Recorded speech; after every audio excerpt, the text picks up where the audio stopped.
Welcome to Legends, a series that delves into the lore of Horizon. As of February 2023, we had the chance to experience the world of Horizon in ways we never have before. Call of the Mountain allowed us to step into the 31st century in a striking VR adventure, and for the first time, see the world beyond the perspective of Aloy. And so, it's time to shed light on the story of Ryas and his climb to redemption.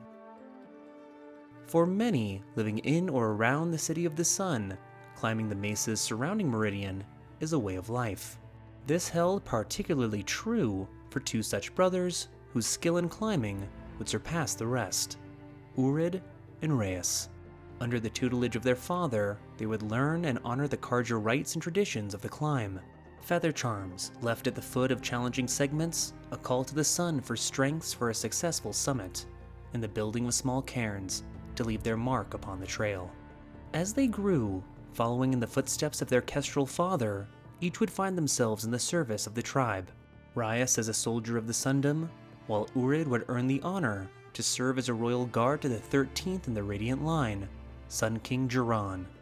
Towards the beginning of his reign, accounts deemed Jiran to be a strong and capable leader of his tribe, but as the machines began to turn aggressive, the derangement would alter the course of the Carja and forever change the lives of Urid and Ryas. When the Mad Sun King began the Red Raids, the full military might of the Carja was unleashed, bringing slavery and death upon their tribal neighbors in the name of appeasing an angry sun. For Ryas, this meant deployment in the eastern edge of the Sundom to confront the Nora of the Sacred Land. Though he was tasked with the hunting of machines for parts and supplies, he would bear witness to the atrocities wrought upon all Mother's Chosen, as entire settlements such as Mother's Tears would feel the wrath of Jiran's madness, as trees draped with the bodies of the dead hung as grim warnings for things to come. At the side of Jiran, Urid would see his own share of horrors, watching the Sun King's madness firsthand.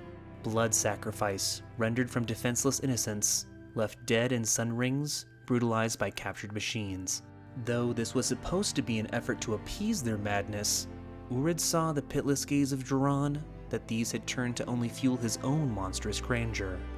Years of sacrifice and massacre would finally reach a breaking point when Jiran's firstborn, Kadamon, heir to the Sundom, demanded an end to the brutality of his father. But the Mad Sun King was too far gone, and Kadamon would too be sacrificed for his disobedience. After the murder of his older brother, Jiran's second son, Avad, would depart the Sundom to organize a rebellion against his father. This rift among the Carja would also divide the family of Ryas. In the months of preparation before Avad's assault on Meridian, Urid would defect to the rebels, while Ryas and their father would find themselves bound to Jiran. As Avad marched back from the claim, even as more and more Carja surrendered to his cause, Ryas' father was still convinced that somehow Jiran, as Speaker of the Sun, somehow saw something most could not, and remained loyal to his king. As the battle for Meridian began, arrows flew, cannons sounded, and warriors on both sides fell. In Avad's three-pronged attack, Urid and his soldiers scaled the sheer cliffs beneath the royal palace to secure the area, and would turn the tide of battle when Avad's force was nearly surrounded. In the mayhem, all Ryas was told was that there was a coup in the capital, and was instructed by his father to personally escort Jiran's youngest son, Itamen, out of the city to safety. Following orders, Itamen, along with a number of high-ranking Jiran loyalists, escaped the siege and eventually made their way to the western edge of the Sundom. After Jiran lay slain, and the sun still rose on Meridian, Avad would become the 14th Sun King of the Carja, bringing his father's reign of terror to an end. For his bravery and skill in the liberation, Urid would be awarded the prestigious Arrow of the Sun and was celebrated as a hero of this new regime. Ryas, on the other hand, was marked a traitor and dubbed Itamen's Shadow for his role in establishing the new faction of Carja in Shadow in their new capital of Sunfall. Though it's not specifically stated whether this occurred during the liberation or after, Ryas' father would fall battling fellow Carja, struck down by many arrows in combat. Months would pass as the stalemate between the two factions carried on. In this time, Ryas' and Urid's mother would grow ill and pass away as well. Yet another scar carved between the two brothers. Eventually, Ryas would be captured, but as an example of the rifts between the tribe, Avad elected to spare the Shadow Karja warrior. In a pronouncement from his luminance, he stated, "The rift between Ryas, known as Itaman's Shadow, and his brother Urid, the Arrow of the Sun, is the same wound that afflicts all families cleft by the Civil War, and such injuries must be healed if the Sundom is to move forward." And by his grace, Ryas was spared, but sentenced to imprisonment in Sunstone Rock as punishment for his acts among the Shadow Karja. Though he fully expected to be behind bars for much longer, his skills would be needed, and a chance for redemption would reveal itself.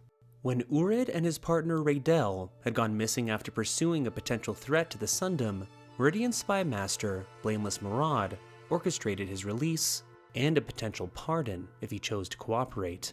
With machines mysteriously attacking settlements and his brother nowhere to be found, after a rocky start, Ryas began his mission. After scaling cliffs, walls, and ruins, Raydell was rescued, and machine lures were discovered as the culprit for the machine attacks.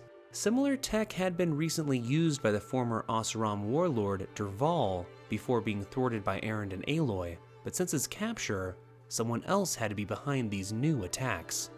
Having found the reason for the attacks on the settlement of Dawn's Grasp, Murad was true to his word, and Ryas was granted his pardon. But with Urid still cast to the wind, Ryas decided to continue his search, one that would lead him back to where he had served during the Red Raids. While in Mother's Tears, Ryas would come face to face with the cause of these new threats, a former associate of Derval who also suffered greatly at the hands of the Karja, Asera. After nearly escaping capture, thanks to Urid's intervention, Ryas nearly caught up to his brother. Before Urid made his ascent up the Horus ruin of Devil's Anger, he destroyed the control box to the cable car so his brother could not follow. The arrow Urid used to pierce its housing had his metal attached, making it apparent this mission was more personal to Urid than Ryas could know. Ryas would battle more machines and delve into more ruins to find the parts needed to build a new control box and continue his pursuit. Ryas also learned that Urid had encountered Asera before, as he tried to bring her to justice for the death of many Karja, but lost her in Banuk lands, where he was told she perished. This was obviously not the case. After repairs were made, Ryas continued his ascent, where he found Urid captured by Asera and her compatriots. His luck was little better, as he too would be caught soon after. Luckily, the two were able to pull off a gambit inspired by one of their mishaps as children atop Falcon's Rise. Urid would tackle Ryas off a ledge and into a section of the ruin below. This had managed to work to escape their captivity, but had broken Urid's leg in the process, and left Ryas to fight a stormbird that occupied the peak, alone. Once safe, the two would return to Dawn's Grasp with all they had uncovered, and it was evident that Asera had bigger plans still in motion. Ryas would set out again and see her true plan begin to take shape. Tallnecks, captured, overridden with the stolen tech from raids on the Eclipse, and rigged with machine lures that were set to march their way straight into the heart of Meridian, leading to Karja death and destruction at the hands of the very machines they sought to appease with blood. Ryas was able to dislodge the lures and free one Tallneck, but two more were still headed towards Meridian. He would set out after them, and after the two machines collided and the threat averted, all that was left to do was stop Asera once and for all. Trailing her through a temple that had been converted into another sun ring during the Red Raids, Ryas faced down one final challenge. Drawn by her lures, he stared into the blazing eyes of a Fireclaw.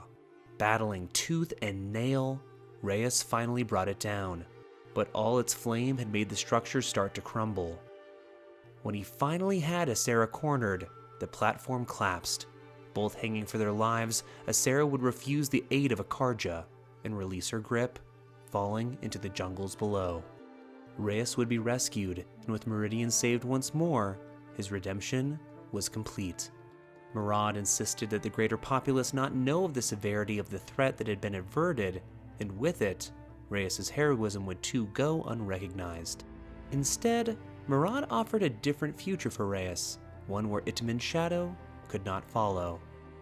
It would be stated that Ryas had died in Sunstone Rock, and thus that part of his past with it. Now he could be whatever he chose to be, truly free from his shackles and his shame. And that brings our journey to an end. If you'd like to see more content like this, likes and shares are always appreciated, and if you're hungry for more Horizon lore, consider subscribing and checking out the rest of our lore library. Also consider supporting the channel on Patreon so we can keep making content just like this. Check out the link in the description. And as always, thanks for watching, and keep questing.